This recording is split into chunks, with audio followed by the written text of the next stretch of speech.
Hello and welcome to Chapter 5, Personality and Values.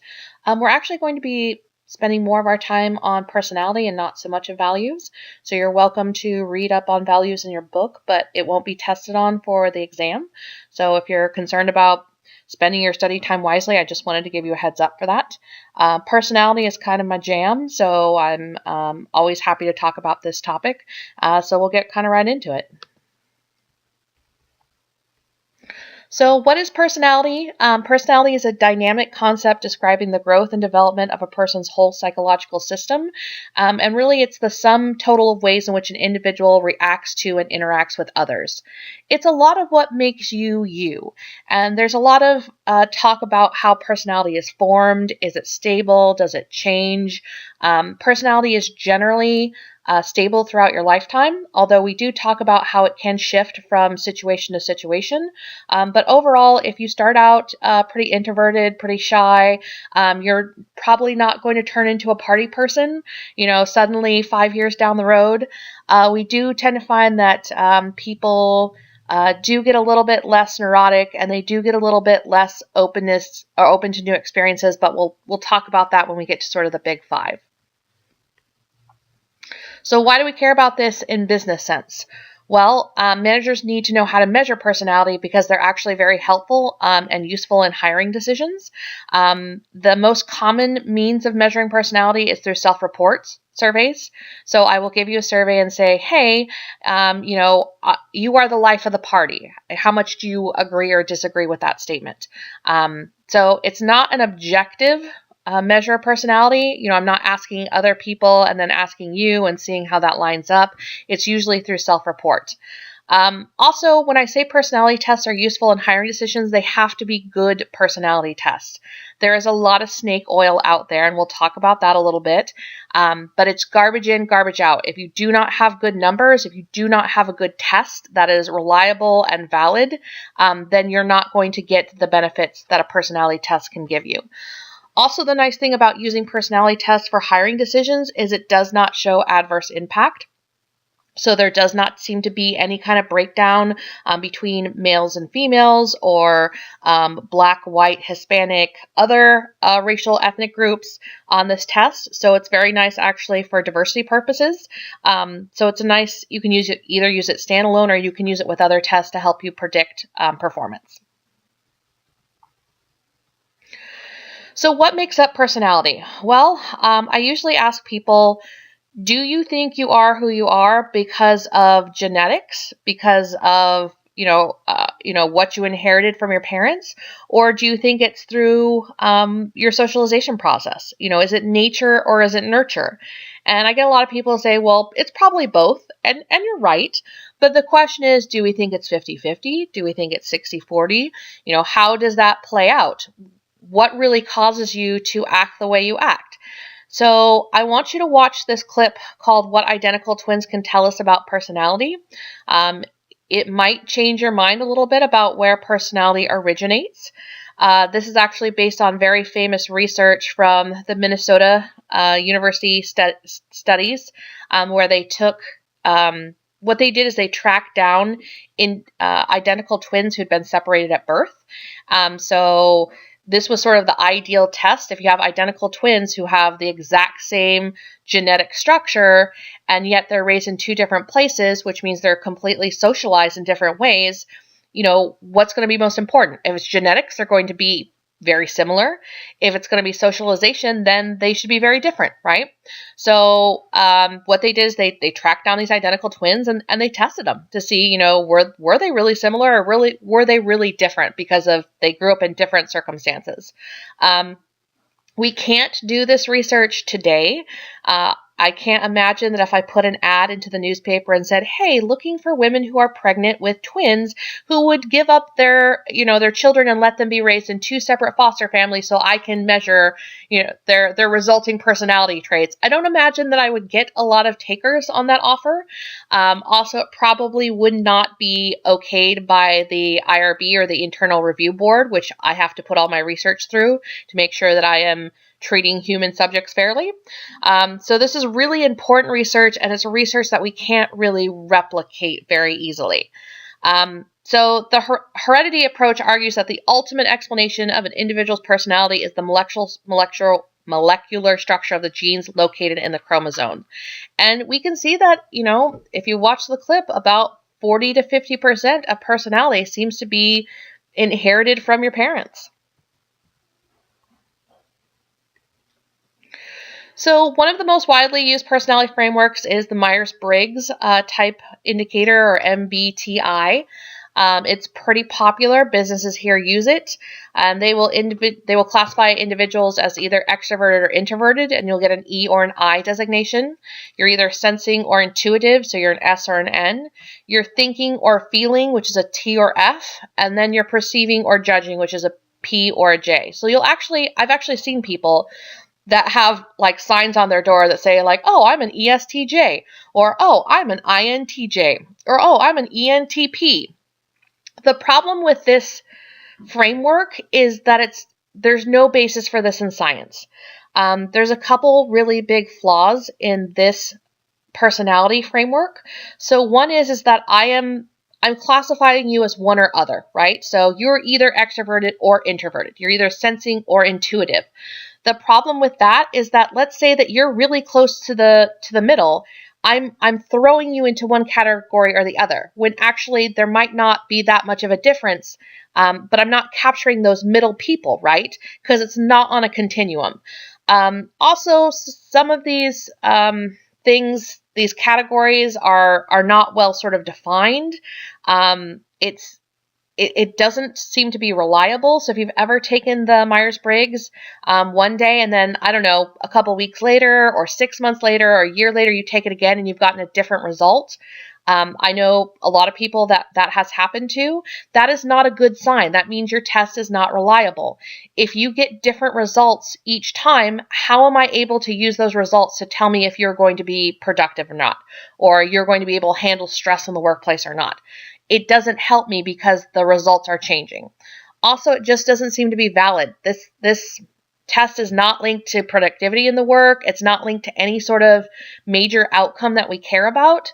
So people love this test, but it's terrible to use in the workplace. I mean, I suppose you can use it just to say, oh, hey, this is what personality is all about. But the problem of that is, like, my analogy is, let's say that you have a fire extinguisher in your house, but it doesn't work. And you're like, oh, but it helps me talk about fire safety. Well, why wouldn't you just have a real fire extinguisher? Why would you have one that doesn't work? It's the same way with the Myers-Briggs. It's just a terrible test. Use a test that's backed by science, because that's actually going to give you results that you can use to make better decisions in the workplace.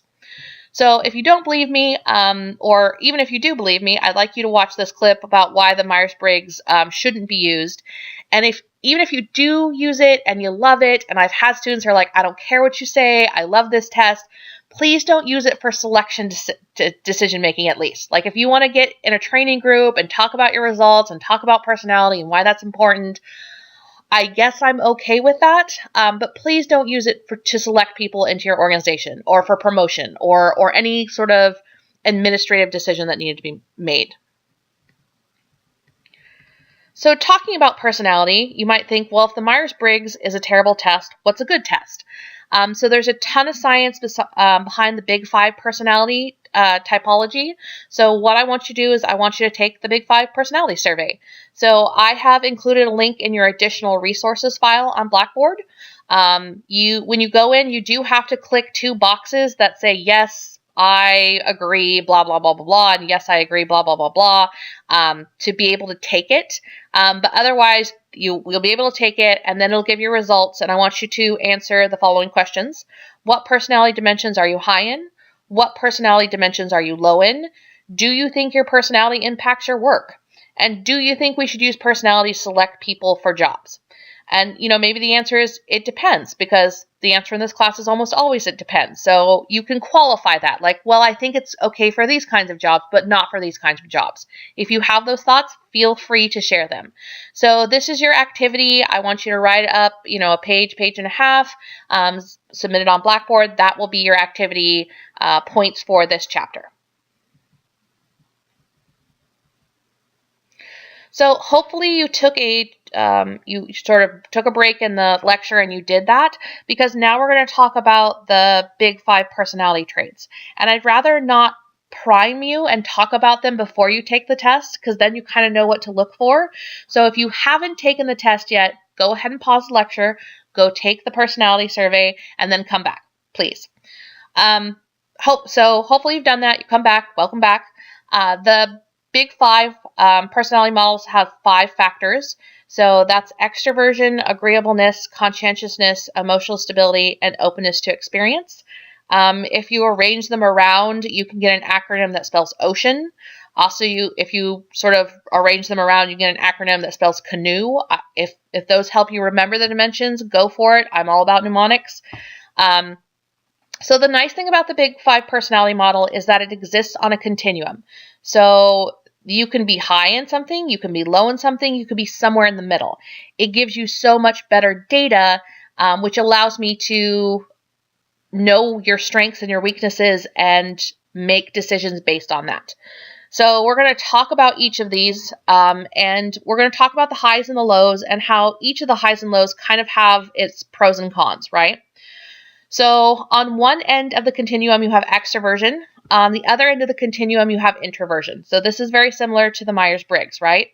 Extroverted people are described as being very outgoing. They like to be the life of the party. They like to talk to people. And if you're introverted, generally you're described as shy. You don't like to be in large crowds. And while that's how we describe it, the actual psychological process that undermines this is the fact that introverts actually feel drained from being around people.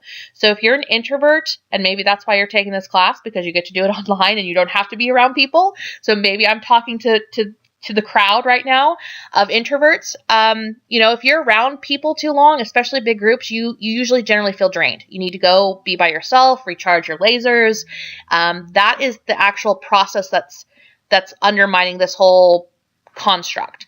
On the reverse side, if you are an extrovert and I send you to Antarctica to do research by yourself, you will go stir crazy. You'll want to get out of the house. You'll want to be around people. You actually feel charged by being in these kind of social situations. And so you could be high on extroversion, you could be low on extroversion, which is introversion, or you could be somewhere in the middle, right? The second is agreeableness. So agreeableness is, are you the moderator? Do you want people to get along? Do you hate conflict? Those are people who are high in agreeableness, right? The problem with being too high in agreeableness is sometimes you're kind of a doormat, right? You want people to get along so much that you don't put forth your opinion because you don't want to rock the boat, right? So you can be high in agreeableness, but if you're too high in agreeableness, then we get into some kind of issues. If you're low in agreeableness, these are the people that it's your way or the highway. You really don't care if you upset other people's feelings by giving your opinion. And being too low in agreeableness sometimes impacts teamwork. I wouldn't put somebody who is in the bottom 1% of agreeableness on a team necessarily. People high in agreeableness, that does seem to link to teamwork in some ways. Although again, you don't want a bunch of people who are high in agreeableness, because it'll be like, well, whatever you want. Well, I don't care, whatever you want. I don't care, whatever makes the group happy, right? And nobody makes a decision. So you have to be careful, especially when you're working with groups of people, how you balance people's personality profiles with other people. The third is conscientiousness. So people high in conscientiousness are described as being very organized, planful, detail-oriented, dependable. So these are the people that if I snuck into their house, their sock drawers probably organized. They have a label maker. They might have 18 ways to plan out their they have Google Calendar, but then they have a desktop calendar and they probably have another planner. I would see those kinds of things and think, oh, okay, you're probably pretty high in conscientiousness. The problem with being too high in conscientiousness is that you tend to be not super flexible because you've got everything planned out so much that if something changes, you might get a little freaked out about that, right? You like to have everything sort of taken into account. If you're low on conscientiousness, you go with the flow. You're not particularly concerned about having everything planned out. You might be described as being a little messy. Certainly, you don't have everything organized and color coded and everything has its place. That would not necessarily describe you. So those are the two sort of ends of that. If you're too low in conscientiousness, oftentimes you're not very good about getting things done, especially on time. You're not super good about checking for details, which are important in the workplace. So that could certainly be a downfall of being too low in conscientiousness. Emotional stability is how well you handle stress. So if you are highly emotionally stable, too high, in fact, some people might describe you as cold. They might describe you as being sort of flat in affect, so not expressing a lot of emotions, not being emotionally expressive in your face. If you're super high in emotional stability, you're not the friend that people come to when they have a problem and they want somebody to sort of empathize or sympathize with them. On the flip side, the pro for being high in emotional stability is you are great in emergency situations. If, the building catches on fire, you are going to be the one that organizes people and gets everybody out, and you're not going to freak out, and, you're not going to be the deer in headlights. So you're really good in high stress kind of situations. If I had to hire somebody for a known high stressful job, like air traffic controller, supposed to be incredibly stressful, I would definitely want somebody who is high in emotional stability. Now, the flip side of this, the low side of emotional stability, is actually called neuroticism. And neuroticism means that you feel stress and you feel anxiety at a pretty high level. So remember when we were talking about affect intensity, usually people who feel that emotion a lot would probably be placed in that neurotic category.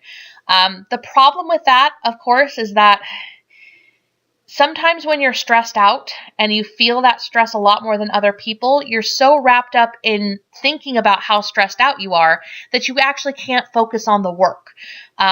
So that becomes sort of problematic. The good side of being maybe a little bit more neurotic is you're a little bit more feeling, you're a little bit more empathetic, you're a little bit more, you can sympathize with people a little bit more than people who are sort of very highly emotionally stable. And the last dimension is openness to experience. So people high in openness to experience like variety. They're spontaneous. If I asked you, hey, do you want to go backpacking through South America in 2 days? And you're like, yeah, I'm in. Let's do this. Like, that's cool. It's something new. That would be neat. Then you are probably high in openness to experience. If I suddenly changed all the due dates in the schedule for the class and you kind of freaked out about that, you might actually be sort of low in openness to experience. So people are low in openness to experience like stability. They like things to stay the same. They like to know what to expect. They don't like a lot of variety necessarily. And openness to experience is actually kind of like the redheaded stepchild of the big five. It doesn't seem to link to important outcomes as much as the other four do. So the next question I like to ask is, well, if you only could measure one, and you're trying to hire the best person to do the job, which factor do you think is most important in doing that? So I get answers that really kind of run the gambit. But the answer based on science is conscientiousness. Conscientiousness is your best predictor of work performance. Emotional stability actually is a good predictor as well, so it's probably the second best. Agreeableness is good for teamwork. Extroversion is good for leadership type things. But again, we're getting into more specific dimensions. If we're just talking about overall how well you're going to do the job, conscientiousness is your number one. Emotional stability would be your number two. So this is a really good exhibit. Again, it talks about the big five traits. It talks about why it's relevant, and then it talks about what does it affect. So again, it talks about the specific things that the big five might be predictive of. But again, it's worthwhile to say again that conscientiousness is your best sort of predictor of performance. So a lot about what I talk about in this class, we have to take with a grain of salt because organizational behavior research is flawed in such way that we do most of our research in Western America, so the US, Canada, Western Europe, and then we try and sort of generalize that into everybody, right? And we have to be careful that we don't do that. So I like to talk about cross-cultural studies that have been done here. We do tend to find that the 5 factors appear in almost all cross-cultural studies, so there is some science behind generalizing this to other cultures. Generally, the findings do support what has been found in the US. And again, of the big 5 traits, conscientiousness is, even culturally, across cultures, is the best predictor of job performance. So your book is going to talk about other ways that we can measure personality. The big 5 isn't the end-all be-all. It's the most broad and it's the most backed by science. Whereas the Myers-Briggs is probably the most popular, but again, it's not a good test. But I do want to give you a sample of some of the other ways that we can look at personality, particularly specific aspects of personality. So I like to talk about the dark triad because the big 5 and the Myers-Briggs looks at mainly positive factors of your personality. The dark triad actually looks at maybe some negative factors of personality. So the dark triad is Machiavellianism, narcissism, and psychopathy.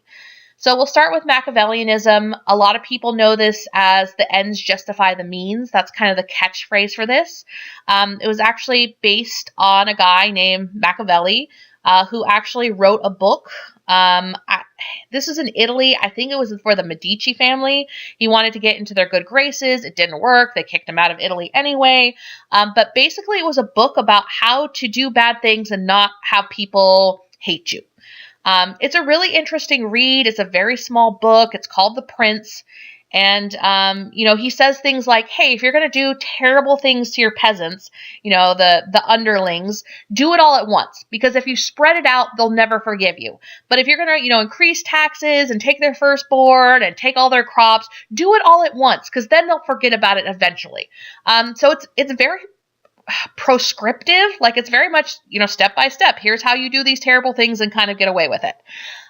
So Machiavellianism, as we refer to it in the dark triad, is, how much can you cut corners? How much do you not care about the process as long as you get the result that you want, right? So I don't care if I have to sort of throw all these people under the bus because in the end I get what I want. That's somebody who's very high in Machiavellianism. The second is narcissism. So narcissism, again, is based on Greek mythology. So based on a guy who fell in love with his own reflection. And this idea is narcissists think they can't do anything wrong. So if you've ever worked with somebody who is like, oh, I'm the best at everything. Like, oh, you did this, well, I do it better. Oh, you know this person, well, I know 8 people like that. That's somebody who's very high in narcissism. They don't think they can do anything wrong. As we study it in the workplace, we're talking about subclinical levels of narcissism, but actually this is a psychological disorder. So if you get people who are narcissistic, it's funny because they're very hard to treat because who's going to come in for therapy if they think they're great, right?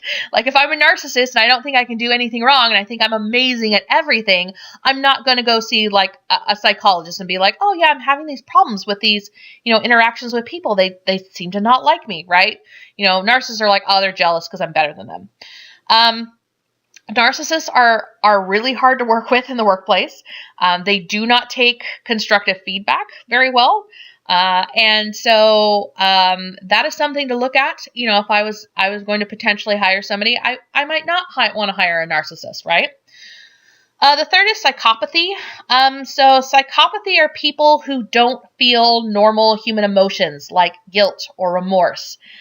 You might be high in psychopathy if you could fire half of your workplace and not have any qualms about that, right? Not think about, this is a necessary business decision, but I feel a little guilty. I hope these people land on their feet. I hope that, they can pay their mortgages. If you're just like, nope, fire them, I'm good. Well, I'm going to go take a nap and eat a cookie. Like, you might be a little high in psychopathy. The interesting thing about dark triad is we actually find that people who are CEOs, who are judges, who are politicians, people that are in positions of power actually tend to score higher on the dark triad, which I think is a little bit it's a little bit worrisome, right? But again, I'm not saying you can't be successful and be high in the dark triad, but the question is, do we want to promote that? Is this the way to get ahead? And if the answer is no, and you don't want to promote a culture like that, then this might be something that you should pay attention to make sure that you're not hiring people or promoting people that are high in these dimensions. If you're interested more in the dark triad, you want to see what kind of questions would be asked to see if you're high in the dark triad, this is a link that you can go to.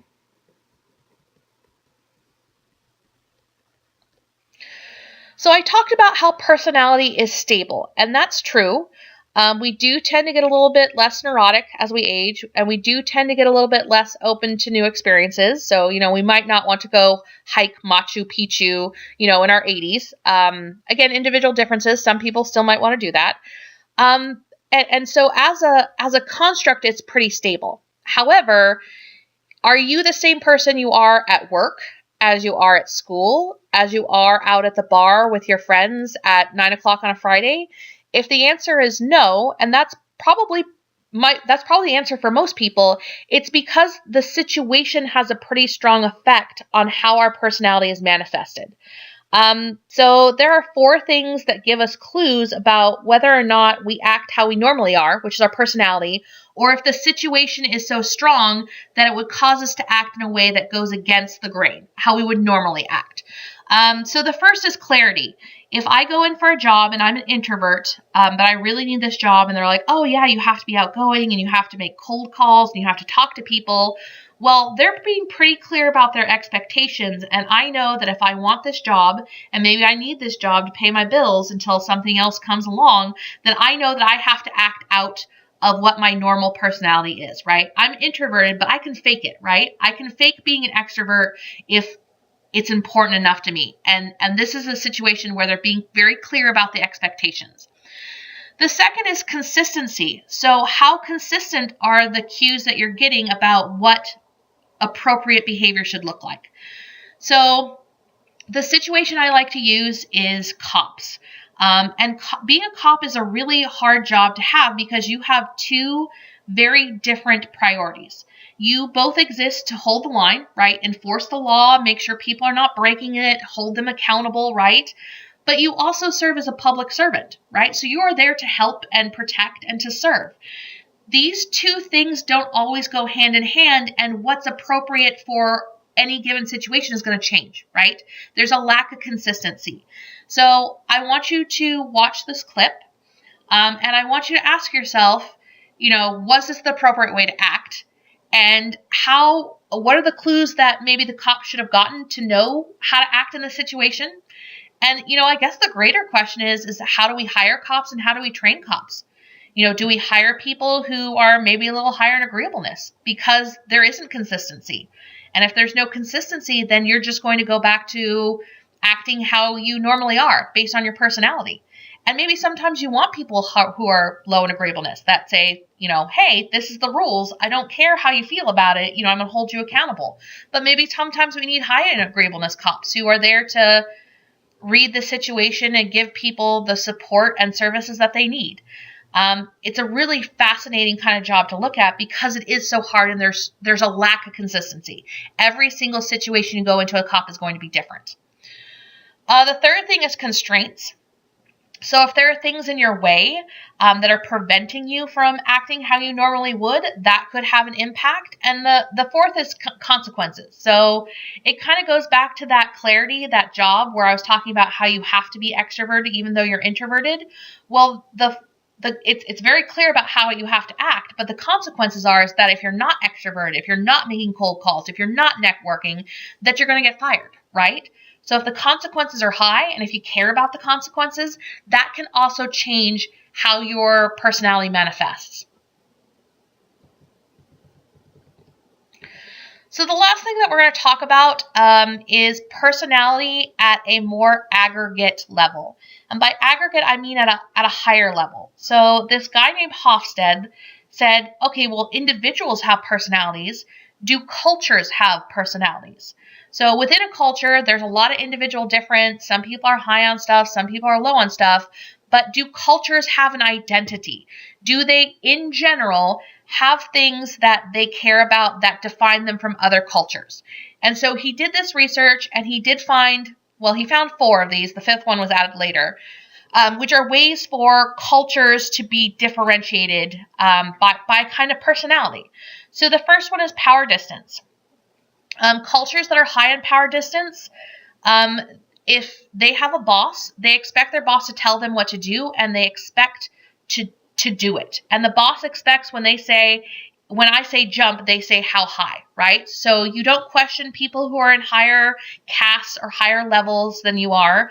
And in fact, it would make you feel uncomfortable if you were brought on a one-to-one level. So American teachers that go teach in these like higher power distance cultures might do something where they ask the students like, hey, what do you think about this? Which is pretty common in teaching here in the United States, right?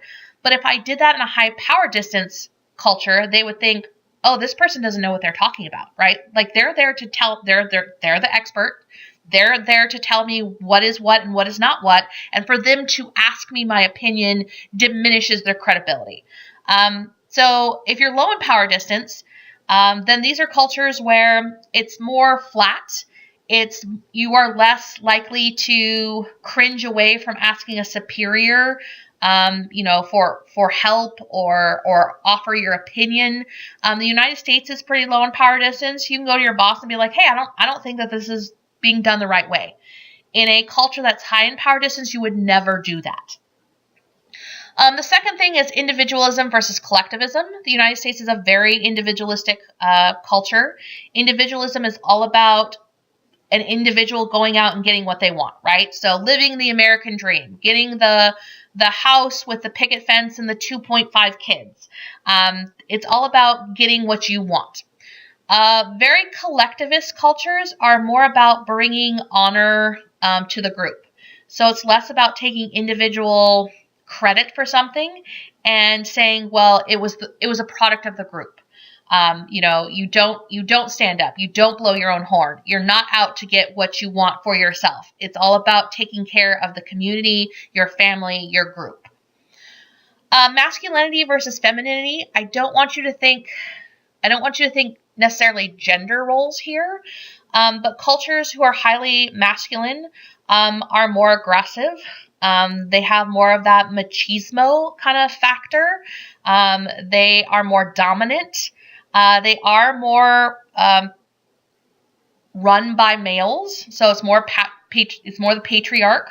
Whereas cultures that are higher in femininity care more about the family. They care less about sort of dominating. The Netherlands is probably a good example of this. So it's more about work-family balance. It's more about making sure that the family comes first. It's not aggressive. It's not sort of patriarchal in nature. So that can definitely delineate between different kinds of cultures. The fourth is uncertainty avoidance. So how comfortable are you being on the cutting edge? How comfortable are you being innovative and flexible and adaptable as a culture? The United States is pretty okay with that, right? We're okay pushing the envelope. We're okay being creative. We're okay, trying new things. Other cultures, want to do it. It's the sort of, if it's not broke, don't fix it, right? They don't want to question sort of old standing, ways of doing things.